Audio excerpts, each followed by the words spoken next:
حضرت آدم علیہ الصلاۃ والتسلیم سے لے کر آج تک نہ جانے کتنے انسان پیدا ہوئے اور ہوتے رہیں گے، لیکن قربان میرے رب کی عظمت پر چیلنج کے ساتھ کہہ رہا ہوں، قربان میرے رب کی عظمت پر ہر پیدا ہونے والے کی انگلیوں کے پور دوسرے پیدا ہونے والے سے مختلف ہی ملیں گے، سملر مل ہی نہیں سکتے، مل ہی نہیں سکتے۔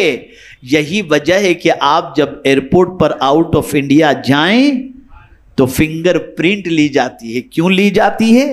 اتنے انسان، سب کی فنگر پرنٹ تو سملر ہونی چاہیے نا، سب انسان ہی تو ہیں۔ نہیں، اس کریم کی قدرت پر قربان جائیے، سب کی انگلیوں کے پور جدا ہیں، ایک نہیں ہو سکتے۔ آپ ذرا سوچو، توجہ چاہوں گا، عقیدہ درست کرو۔ جب ایک عام انسان کی انگلیوں کا پور دوسری انگلیوں کے پور کے برابر نہیں ہو سکتا تو جسے خدا نے پڑھایا ہو اس مصطفیٰ کی شان دوسرے انسان کے جیسے کیسے ہو سکتی؟ کیسے ہو سکتی؟ جب دو انسان کی انگلیاں سملر نہیں ہو سکتی تو مصطفیٰ پیارے کی انگلیاں اور عام انسان کی انگلیاں کیسے برابر ہو سکتی؟ کیسے برابر ہو سکتی؟ اب انگلیوں ہی پر نہیں، پہلے تو انگوٹھے کا دور تھا، اب پھر انگلیوں کا سلسلہ شروع ہوا۔ اب دنیا نے تحقیق کی، چہرہ بھی سب کا سملر نہیں، اس میں بھی جتنی بھی چیزیں ہیں وہ سب ڈیفرنٹ۔ اسی لیے آپ دیکھیے اب ایئرپورٹ کے اوپر ڈی جی یاترا شروع ہو گیا، دبئی کے اندر اسمارٹ گیٹ شروع ہو گیا۔ کچھ نہیں کرنا آپ کو، خالی آپ کو اس کے سامنے کیمرے کے سامنے کھڑا رہنا ہے، آپ کی تصویر جیسے ہی آئی دروازہ کھل گیا، آپ چلے جائیں۔ یا اللہ تیری قدرت پر قربان، کتنا عظیم ہے میرا خالق، کس طریقے سے اس نے انسان کو پیدا فرمایا۔ میرے پیارے آقا صلی اللہ تعالی علیہ وسلم کے پیارے دیوانوں، جس طریقے سے میرے خالق کی پیدا کردہ چیزوں کی برابری دنیا کی کوئی آرٹیفیشل انٹیلیجنس نہیں کر سکتی، ایسے ہی میرا چیلنج ہے۔ آج گروک کا دور چل رہا ہے، آج آرٹیفیشل انٹیلیجنس کا دور چل رہا ہے، آج چیٹ جی پی ٹی کا دور چل رہا ہے۔ ایسے لکھانا ہو کہہ دیجئے وہ لکھ کر دے دے گا، آپ کو لیٹر کہنا ہے بول دیجئے وہ بنا کے دے دے گا، کچھ بھی پوچھ لیجئے جواب دے دے گا۔ میرا چیلنج ہے، پوچھ لو گروک سے بھی، پوچھ لو چیٹ جی پی ٹی سے بھی، اور پوچھ لو سب سے، اگر تم میں طاقت ہو تو قرآن کی ایک آیت جیسی آیت بنا کر بتا دو۔ یہ چیلنج کل بھی تھا اور یہ چیلنج آج بھی ہے۔ قیامت تک 1000 آرٹیفیشل انٹیلیجنس آ جائے اور دنیا کا جتنا جدید نظام آ جائے، لیکن میرے رب کی کتاب کی ایک آیت جیسی آیت دنیا کے سارے سائنٹسٹ مل کر کے نہیں بنا سکتے۔ یہ ہے میرے رب کی کتاب، یہ میرے پروردگار جل جلالہ کی کتاب ہے۔ اب دیکھیں میں آپ کو جھنجھوڑنا چاہوں گا، دنیا تحقیق کر رہی ہے، اللہ کو جاننا ہے، اللہ کی نشانیوں کو دیکھو تاکہ اللہ کی معرفت نصیب ہو۔ بہت دور جا کر کے نہیں، اللہ نے کہاں اپنی نشانی، اور قربان جائیے اللہ کے اس فرمان پر۔ ابھی تو یہ سب بہت چھوٹا چھوٹا معاملہ ہے، ابھی تو بہت کچھ ہونا باقی ہے، بہت کچھ ہونا باقی ہے۔ اور اسی لیے قرآن میں اللہ عز و جل نے فرمایا، اسے سمجھیں، سَنُرِيهِمْ آیَاتِنَا فِي الْآفَاقِ وَفِي أَنفُسِهِمْ، ابھی ہم انہیں دکھائیں گے، یعنی کمپلیٹ نہیں ہوا ہے ابھی معاملہ، ابھی انہیں دکھائیں گے۔ کیا اللہ دکھائے گا؟ اپنی آیتیں دنیا بھر میں، اپنی نشانیاں، اور خود ان کے اپنے آپے میں، یعنی انسان کے وجود میں۔ انسان کے وجود میں اللہ کی نشانیاں کتنی ہیں جانتے ہیں آپ؟ ایک چیز آپ کو بتاؤں، قدرت کی کاریگری پر قربان جائیے۔ کھانا کہاں سے کھاتے ہیں آپ؟ منہ سے کھاتے ہیں نا؟ جواب دیجئے تو میں سمجھوں کہ آپ سمجھ رہے ہیں میری بات۔ کھانا کہاں سے کھاتے ہیں؟ پانی کہاں سے پیتے ہیں؟ شربت. کھانے پینے کی جگہ ایک ہی. کھانے پینے کی جگہ بولیے نا، ایک ہی ہے نا. منہ ہی سے کھاتے ہیں اور منہ ہی سے پیتے ہیں. مفسرین فرماتے ہیں اس کے بارے میں، آدمی کھاتا بھی ہے منہ سے، پیتا بھی ہے منہ سے، لیکن نکلنے کی جگہ اللہ نے دو رکھی ہے. ایک پیشاب کے ذریعے، ایک پاخانے کے ذریعے، دونوں جگہ اللہ نے الگ الگ رکھی ہے. اور اس کی اتنی حکمتیں مفسرین نے بیان فرمائی کہ آپ کی عقل دنگ رہ جائے. کیا قدرت کا نظام. دو پانی کے سمجھ لیجئے کہ قطرے ہیں جو یہ ہماری آنکھ کے اندر ہیں. لیکن آپ مجھے بتائیے اللہ عز و جل نے ان آنکھوں کے اندر کتنی طاقت رکھی ہے کہ ہم زمین پر کھڑے رہ کر آسمان کو جو 500 سال کی مسافت پر ہے، زمین پر رہ کر کے ہم اسے دیکھ رہے ہیں. یہ دیکھنے کی طاقت کس نے عطا فرمائی؟ اللہ عز و جل نے. قرآن کہتا ہے ہم انہیں دکھائیں گے، اللہ فرما رہا ہے. دنیا دیکھ رہی ہے، سائنٹسٹ ریسرچ کر رہے ہیں، ایک ایک پور پر ریسرچ ہو رہا ہے، آنکھوں کی پتلیوں پر ریسرچ ہو رہا ہے، کان کے سلسلے میں ریسرچ ہو رہا ہے، ایک ایک چیز پر ریسرچ کر رہا ہے. میں بڑے افسوس کے ساتھ کہتا ہوں، کاش کے ریسرچ کرنے والے آج سے 800-900 سال پہلے جس طریقے سے مصطفیٰ پیارے صلی اللہ علیہ وسلم کے دیوانے تھے، آج بھی ہمارے دور کے نوجوان اس سلسلے میں محنت و مشقت کر کے قرآن کی رہنمائی میں ریسرچ کے میدان میں آگے بڑھیں تو دنیا کے بہت سارے پرابلم کو سولو کر سکتے ہوئے نظر آئیں گے. میرے پیارے آقا صلی اللہ تعالی علیہ وسلم کے پیارے دیوانوں، آپ ذرا دیکھیں،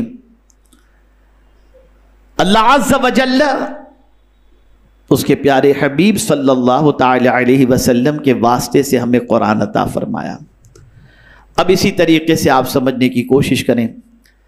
آئیے، یہ پورا نظام جو چلتا ہے، پورا نظام، اس جتنا بھی آج سیٹلائٹ کا نظام کہیے، اور اسی کے ساتھ ساتھ آپ انٹرنیٹ کا نظام کہیے، ٹیلی فون کا نظام کہیے، موبائل کا نظام کہیے، جو بھی چلتا ہے، ان ساری چیزوں کے اندر جو چیز استعمال میں آتی ہے وہ ہے اسپیس.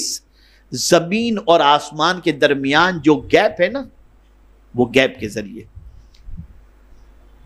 اس کے ذریعے یہ سارا نظام چل رہا ہے. ہم جب یہاں پر فون ڈائل کرتے ہیں تو بجلی کی طرح یہ ہماری آواز اور ہمارا کنیکشن کون جوڑتا ہے؟ یہ بجلی ہی جوڑتی ہے. کہاں سے؟ یہ اسپیس جو خلا ہے. اللہ عز و جل نے اپنی کتاب میں فرمایا وَمَا خَلَقْنَا السَّمَاءَ وَالْأَرْضَ وَمَا بَيْنَهُمَا لَاعِبِينَ. ہم نے زمین اور آسمان کے درمیان جو خلا اور جو گیپ پیدا کیا ہے اسے بیکار پیدا نہیں کیا. اے مسلمان، کاش کہ تو اسپیس سے فائدہ اٹھاتا اور اس کے سلسلے میں محنت کرتا تو آج تحقیقات کے میدان کے اندر تیرا نام ہوتا، کسی اور کا نام نہ ہوتا. افسوس، آج کے دور کے اندر بھی سب سے زیادہ طاقتور ملک اسی کو سمجھا جاتا ہے جس کا کنٹرول اسپیس کے اندر ہے. میرے پیارے آقا صلی اللہ علیہ وسلم کے پیارے دیوانوں، یہ اسپیس سے فائدہ اٹھانے کا جذبہ کہاں سے ملا؟ قرآن کے ذریعے لوگوں کو پتا چلا. لیکن مسلمان گٹکھا کھانے سے فرصت نہیں پا رہا ہے، مسلمان سگریٹ اور تمباکو سے فرصت نہیں پا رہا، مسلمان رات کو یوٹیوب میں ٹائم پاس کرنے سے فرصت نہیں پا رہا. نتیجتاً آج سچویشن یہ ہے کہ آج مسلمانوں کی طرف سے تحقیقی میدان کے اندر کوئی چیز ہوتی ہوئی نظر نہیں آتی.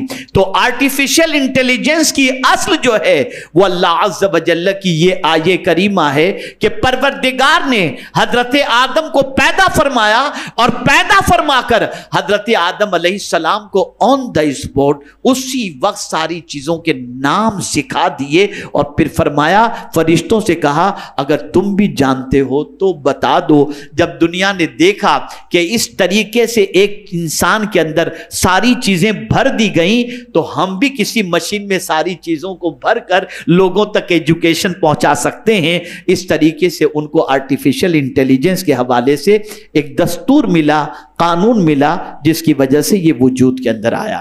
میرے پیارے آقا صلی اللہ علیہ وسلم کے پیارے دیوانوں، اب آپ سمجھیں، فائدے میں نے آپ کو بتا دیے۔ دنیا کے بہت سارے سائنس، دنیا کے بہت سارے کاموں کے اندر آپ اس کی مدد کے ذریعے آپ کا کام آسان ہو جائے گا، لیکن نقصان کیا ہے؟ آج آپ دیکھ رہے ہیں کہ انسان بڑا مصروف ہو گیا، واٹس ایپ کے اندر، یوٹیوب کے اندر، اور جتنی مصروفیت، توجہ چاہوں گا، نقصان کی طرف توجہ دلا رہا ہوں، جتنا انسان اس میں مصروف ہوتا گیا، اتنا وہ اللہ عز و جل سے دور، اور طبیعت کے اندر اس کی بے قراری اور اضطراب بڑھتا چلا گیا۔ پہلے ننھے سے بچے ڈپریشن کے شکار نہیں ہوتے تھے، آج 8 سال کے بچے اینگزائٹی کے شکار ہیں، ڈپریشن کے شکار ہیں، نروس ہوتے نظر آتے ہیں۔ کیا وجہ ہے اس کی؟ وجہ سب سے بڑی یہ ہے کہ یہی گیجٹ، یہی موبائل، یہی گیم جس کے اندر انسان مصروف ہو گیا اور بچے مصروف ہو گئے، جس کی بنیاد پر ان کی طبیعت کے اندر بوجھل پن پیدا ہو گیا، اور آج ان کے اندر بے قراری اور بے چینی بڑھتی چلی گئی۔ تو اب آپ میں سے کوئی مجھ سے یہ اعتراض کر سکتا ہے کہ حضرت آپ کہتے ہیں کہ آرٹیفیشل انٹیلیجنس کی اصل قرآن میں موجود، سائنس کی اصل قرآن کے اندر موجود، دنیا نے جتنی تحقیقات کی ہیں وہ تحقیقات کی اصل جو ہے قرآن و حدیث کے اندر موجود ہے، تو پھر اگر ان چیزوں کو ایجاد کرنے سے بے قراری بڑھتی ہے تو پھر ان چیزوں کی اصل قرآن میں کیوں رکھی گئی؟ تو ہاں، سمجھو اس کو بھی، اسے بھی سمجھو۔ قرآن نے بڑا واضح فارمولہ عطا فرمایا کہ لوگوں کو جو برین رکھتے ہیں، عقل والے ہیں، اس لیے کہ سارے کام عقل والے ہی کرتے ہیں نا، بے وقوف تو نہیں کرتے نا، عقل والے ہی کرتے ہیں۔ تو قرآن نے عقل والوں کو فارمولہ عطا کیا، اور وہ فارمولہ کیا ہے؟ تم ظاہر سی بات ہے یہ تحقیقات کرو گے، لوگوں کے فائدے کا کام کرو گے، یہ ساری چیزیں کرو گے، لیکن ظاہر سی بات ہے کہ ان ساری چیزوں کے اندر تم مصروف رہو گے تو ہو سکتا ہے تم بے قراری کے شکار ہو جاؤ۔ تو پہلے ایک کام کرو، ہم تم کو یہ بتاتے ہیں کہ سب سے بڑا عقل والا کون ہے؟ کیا غور کرنے والا، کیا عقل کا استعمال کرنے والا، فکر کا استعمال کرنے والا، سوچ رکھنے والا، وہ سب سے زیادہ عقل مند ہے یا کوئی اور عقل مند ہے؟ تو اللہ نے واضح لفظوں میں اپنی کتاب میں فرمایا، ان فی خلق السماوات والارض واختلاف اللیل والنہار لآیات لأولی الالباب الذین یذکرون اللہ قیاما وقعودا وعلی جنوبہم ویتفکرون فی خلق السماوات والارض ربنا ما خلقت ھذا باطلا سبحانک فقنا عذاب النار۔ قرآن نے واضح لفظوں میں فرما دیا، بے شک آسمان و زمین کی تخلیق میں، رات و دن کے آنے میں اللہ کی نشانیاں ہیں۔ کن کے لیے؟ عقل والوں کے لیے۔ اللہ کی نشانیاں کن کے لیے؟ عقل والوں کے لیے۔ مولا عقل والا کون ہے؟ تو قرآن کہتا ہے الذین یذکرون اللہ قیاما، جو کھڑا ہوتا ہے تو اللہ کا ذکر کرتا ہے، جو بیٹھتا ہے تو اللہ کا ذکر کرتا ہے، جو کروٹ لیتا ہے تو اللہ کا ذکر کرتا ہے۔ یہ ذکر کرنے والا وَيَتَفَكَّرُونَ فِي خَلْقِ السَّمَاوَاتِ وَالْأَرْضِ، اب وہ فکر کرتا ہے، وہ غور کرتا ہے آسمان و زمین کی تخلیق میں۔ جب وہ تخلیق میں غور کرتا ہے تو پکار اٹھتا ہے، اے میرے رب تو نے کسی کو بیکار پیدا نہیں فرمایا ہے۔